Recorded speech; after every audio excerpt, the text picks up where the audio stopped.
Hello, everybody. Let's take a bump and do some predictions for. No, not Impact. TNA's Hard to Kill. I gotta remember to do that starting Saturday at Hard to Kill. Alright, so let's jump into some predictions for TNA's Hard to Kill. We're gonna predict the winners of each match, and I'm recording this on Wednesday, so Thursday there could be one or two more matches added in the go home. But for now, we're going to do this based off of what is currently announced. So, first match of the card is Josh Alexander versus debuting Hammerstone. And I have Alex Hammerstone to win. Now, Josh is the golden boy of Impact. But you have Hammerstone debuting. I think Hammerstone's going to get the win, and Hammerstone's going to sign with Josh because I think Hammerstone had his last match in MLW. And I think Richard Holiday did too. We could be seeing some interference from Richard Holiday and getting the dynasty in Impact or TNA. God dang it. So I think Hammerstone's going to beat Josh. All right, next up we have PCO versus Dirty Dango. I also want to preface, I have not been watching Impact very much recently. Since just before the new year started, I stopped watching because they started doing their year-end recap stuff, and I don't watch those, and I wasn't sure when they were kicking off new episodes again, so I haven't been watching much as of late. So this is all going in completely blind. Next match, PCO versus Dirty Dango. I have PCO to win because PCO just always seems to win.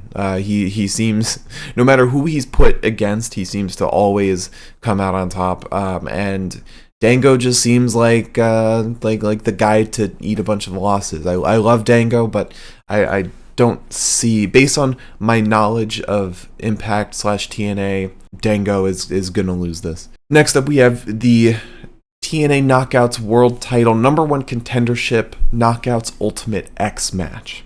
So this is Alicia Edwards versus Giselle Shaw versus Zaya Brookside versus Dani Luna versus Tasha Steelz versus Jody Threat.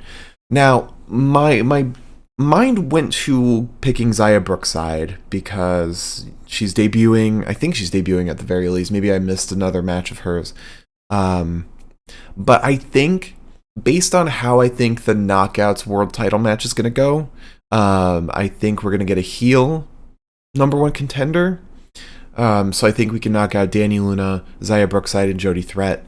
I think Tasha Steelz is going to come out with the win on this because I don't recall her getting a title shot as of late. And I think Alicia's kind of in the undercard of the Knockouts division. Giselle Shaw, I feel like, has gotten too many shots as of late. From what I can remember, maybe I'm completely misremembering, but I think Tasha Steelz is going to be #1 contender. So next we have the TNA World Tag Team title match. That is ABC defending against Grizzled Young Veterans who are debuting versus the Rascals versus Speedball Mountain, which is Mike Bailey and Trent Seven. Again, my brain went to picking GYV because they're debuting. However, this is a fatal four-way, so anything can happen. I think this is going to give an excuse for ABC to win and retain. Perhaps we'll see a one-on-one between ABC and GYV, or sorry, 2-on-2. Maybe they'll pin the Rascals to win this, or they'll pin Trent Seven. So I'm going to go with ABC to retain the titles. Next we have, for the TNA X Division title, Chris Sabin defending against Kushida and El Hijo del Vikingo. We know how Vikingo does in the US. He is there for highlights, but never to win. So I think Chris Sabin is going to retain. Same with Kushida. He's there for the highlights and the fun matches, but never to win. So I think Chris Sabin will retain, especially with how my world title match is going to go. Next, we have the TNA Knockouts World Title. Trinity versus Jordynne Grace. I think Jordynne Grace is going to win the title, and that will be the only title switch of the night.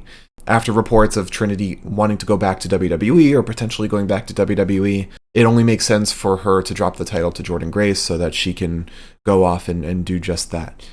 So Jordan Grace picking up the win. Next, we have the TNA World Title match, the main event, Alex Shelley versus Moose. I was leaning towards Moose for most of the time thinking about this card. However, you have Chris Sabin as the X Division champ, and when I saw these two win their titles, I think it was the same day, Chris Sabin could potentially throw out option C against Alex Shelley. If you have that choice, you have that potential, why do you not run with it? And we know Scott D'Amore runs with fun stories. And Alex Shelley and Chris Sabin facing for the world title, that is a huge main event for a big pay-per-view, whether it's Slammiversary, Bound for Glory, whatever. I think Bound for Glory is September, so it might be Slammiversary is the first big one after Hard to Kill. Alex Shelley, Chris Sabin. Maybe they don't do option C in this pay-per-view. You tease it. Maybe Chris Sabin comes out after Alex Shelley retains, and we get a little tease. But I think that is ultimately where these two title reigns are going. So Alex Shelley, I think, is going to retain against Moose in the main event, especially given the talent that is kind of rising in TNA right now. You have Hammerstone, and if Hammerstone debuts with Holiday, then that's a heel faction right there. They would be going against the face Alex Shelley. I think that only makes sense. Give him more potential feuds on the way to potentially Slammiversary, and for the eventual Chris Sabin Alex Shelley match. Definitively, Alex Shelley will retain.